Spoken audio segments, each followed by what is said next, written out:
माझे पप्पा घरी असतात, पप्पांसमोर काही बोलू नको. ओ माय गॉड, तुझे पप्पाही घरी असतात. मी खूप एक्साइटेड आहे.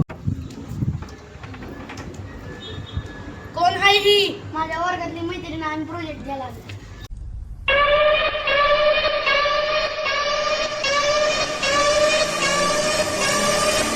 खाली बस, मी वही घेऊन आलो. बस खाली.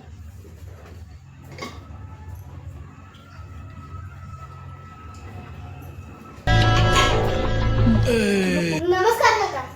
नाव काय? भक्ती. कोणाकडे? भक्ती. भाडकावचा. होय, नाही, भाजीचा. पुण्यातून. कोष्ट. चाकण. चाकण लाव तोंडाला. आ? बाटलीच्या. हा. नाव काय उठलंय? मच्छर चावलाय. खोट. खोट बोलायचं नाही. कॉपी करायची नाही. कपाळा बुक्की दिल्यावर जलपरीत बनची. आ?